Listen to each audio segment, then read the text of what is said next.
দুই দলের হেনার ভিতরে কিন্তু আপনার যদি এইভাবে একটা বিতর্ক তৈরি হয় জাতীয় নির্বাচনের আগে, তাহলে কিন্তু আবার দোসর কিন্তু মাথাছাড়া দিয়ে উঠবে। হ্যাঁ না ভোটটা আসলে কি, এই সূত্রপাতটাই কিভাবে হলো, এবং এই যে হ্যাঁ না ভোট নিয়ে যে এত আলোচনা সমালোচনা হচ্ছে, এটা আসলে রাজনীতিতে কি ধরনের মানে প্রভাব বিস্তার করতে পারে?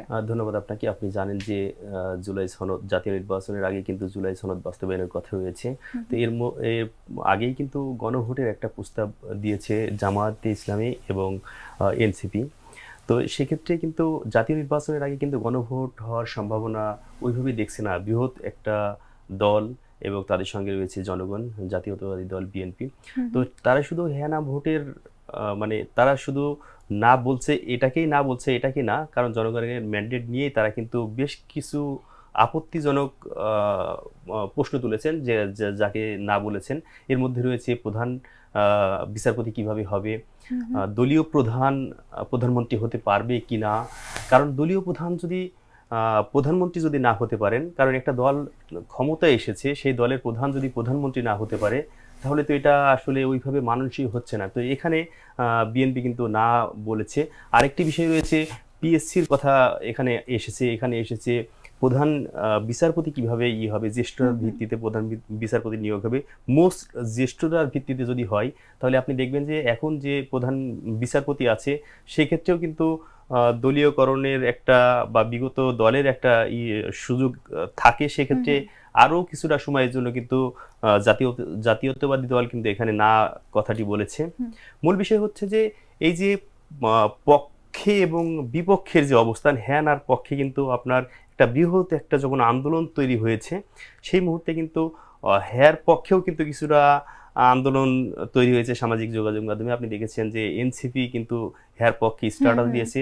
জাতীয়তাবাদী আদর্শে বিশ্বাসী এবং অন্যান্য সমমননা দল যেগুলো রয়েছে, তারা কিন্তু নার পক্ষে অবস্থান করছেন। জাতীয় নির্বাচনের আগে এই যে গণভোটের আয়োজন কতটা বাস্তবসম্মত বলে আপনি মনে করেন? এটা আপনি দেখেন যে একটা জাতীয় নির্বাচনের দিকে যখন একটা দেশ যাচ্ছে, যেখানে আপনার প্রতিটা দল কিন্তু আপনার সেই জাতীয় নির্বাচনের জন্য কিন্তু একটা সুপারিশ করেছে, একটা সরকারের পক্ষ থেকেও কিন্তু একটা প্রতিশ্রুতি দেওয়া হয়েছে যে এই নির্বাচনটা এমন হবে, সুষ্ঠু হবে। এবং গতকালেও কিন্তু প্রেস সচিব বলেছে এই নির্বাচনটা এমন একটি নির্বাচন হবে যা অতীতে কখনোই মানুষ দেখেনি, একটা উৎসবমুখর একটা নির্বাচন হবে। তো যখন একটা দেশে একটা উৎসবমুখর নির্বাচন হতে যাচ্ছে, ঠিক সেই মুহূর্তে কিছু অন্য কোনো বিষয় নিয়ে আসা মানে জনগণের ম্যান্ডেটকে আপনি অন্যদিকে চাপাই দিচ্ছেন কিনা, এটাও কিন্তু দেখার বিষয়। এই কারণেই কিন্তু একটি বড় দল সাবেক কয়েকটা বার কিন্তু দেশের নেতৃত্ব দিচ্ছে, প্রধানমন্ত্রী হিসাবে তাদের দলের নেত্রী। তো সেই দলের পক্ষ থেকে কিন্তু আপনার এই বিষয়টা প্রশ্ন তুলেছে। একদমই তাই। এবং এই যে হ্যাঁ না ভোটের কিন্তু পক্ষে কিছু দল আছে, আবার বিপক্ষে কিছু দল আছে, আমরা যেমনটা জানি। এবং জামায়াত, বিএনপি এবং এনসিপির এই ভিন্ন ভিন্ন অবস্থানকে যে সামনে ত্রয়োদশ জাতীয় নির্বাচন আসছে ফেব্রুয়ারিতে, এর উপরে কোনো বাধা সৃষ্টি করতে পারে কি মনে হয় আপনার? আপনাকে ধন্যবাদ। আসলে আমরা তো এককেন্দ্রিক একটা বিষয় দেখলাম যে বিএনপি এটাকে না বলছে, আসলে এর পক্ষেও তো কিছু লোক আছে। কারণ আপনি দেখেন যে জাকসু সহ বিভিন্ন নির্বাচনে কিন্তু জামাতের সমর্থিত যে ছাত্র সংগঠন শিবিরের কিন্তু প্যানেল বিপুল ভোটে কিন্তু বিজয়ী হয়েছিল। সেক্ষেত্রে তাদের পক্ষেও তো কিছু লোক আছে, এটা তো আমাদেরকে মেনে নিতে হবে। তো সেক্ষেত্রে তাদেরও প্রস্তাবনা কিছু আছে।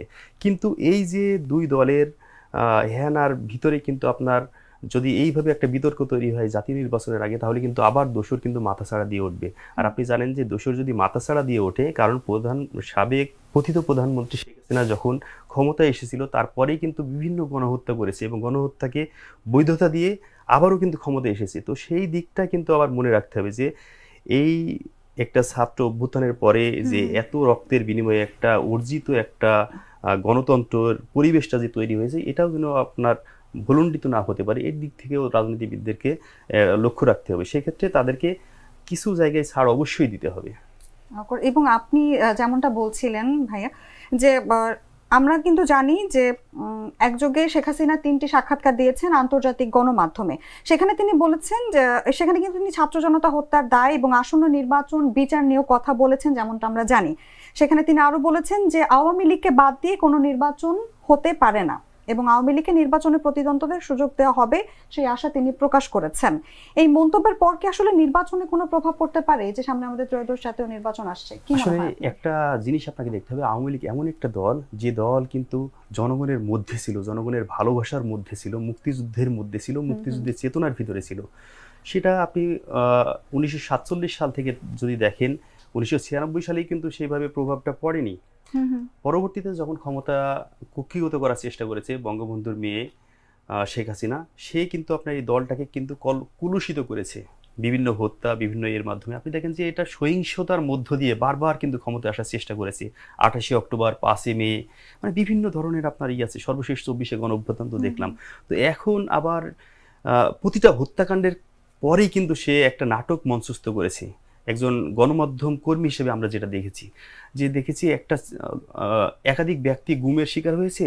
উনি প্রেস কনফারেন্স করে উনি বললেন যে না, আসলে অনেকে গুমের নাটক করে, কেউ কেউ ঋণ করে পলাতক অবস্থায় আছে, কেউ আত্মগোপনে আছে। পরবর্তীতে দেখা গেল যে আয়নাঘরে সে তার বন্দি অবস্থায় পড়ে আছে, কেউ বন্দি অবস্থায় হাত করা পড়া অবস্থায় মৃত অবস্থায় পড়ে আছে। তো এইভাবে আসলে উনি কখনোই একটা অপকর্ম করে সে অপকর্মের জন্য একটু মাত্র আপনার যে একটা নৈতিক অবস্থান থেকে যে একটা দায় স্বীকার করে যে একটা ক্ষমা চাবে বা এই ধরনের একটা কিছু করবে, সেটা কিন্তু তার ভিতরে ছিল না। সম্প্রতি যে সাক্ষাৎকার দেখলাম, যে গতকাল যে সাক্ষাৎকার দিয়েছে 3টা আন্তর্জাতিক গণমাধ্যমে, সেখানেও কিন্তু এই যে গণহত্যা, এই যে রক্ত, এইগুলোকে কিন্তু উনি কিছু মনেই করলেন না। উনি ক্ষমা চাওয়ার তো প্রশ্নই ওঠে না, ক্ষমা চাওয়ার সরাসরি নাকচ করে দিয়েছে। আসলে এইভাবে তো সেই দল যদি আবার নির্বাচনে আসতে চায়, সেই দেশের জনগণকেও কিন্তু তাদেরও একটা ইচ্ছা আকাঙ্ক্ষা আছে, তাদেরও ইচ্ছা আকাঙ্ক্ষাটা শুনতে হবে যে তারা আসলে সেই দলকে চায় কিনা, সেই দলকে ক্ষমতায় দেখতে চায় কিনা, এটাও একটা বিষয়। কারণ এত রক্ত যে ঝরে এই সেই প্রজন্ম তো আসলে তাকে মেনে নিতে চাচ্ছে না। আপনি দেখেন সামাজিক মাধ্যমে কিন্তু এই ধরনের প্রতিক্রিয়া গতকাল থেকে আপনার উঠছে। অনেক নেতিবাচক এবং অনেক ইতিবাচক তো প্রশ্নই ওঠে না। ইতিবাচকের কোনো কিছু আমরা এখন পর্যন্ত দেখি নাই, শুধু নেতিবাচক কমেন্ট করছে, শেখ হাসিনাকে নিয়ে ট্রল করছে যে এই রক্ত, এই হত্যা, এই গণহত্যা, এগুলো দেখার পরেও সে ক্ষমা চাইতে অনাগ্রহী। আসলে কোন মানুষ সে, এমনটি প্রশ্ন করছে। এই প্রশ্ন আসলে আমাদের গণমাধ্যম কর্মী না, সাধারণ জনগণ, ছাত্রতা কিন্তু এই ধরনের প্রশ্ন রেখেছে।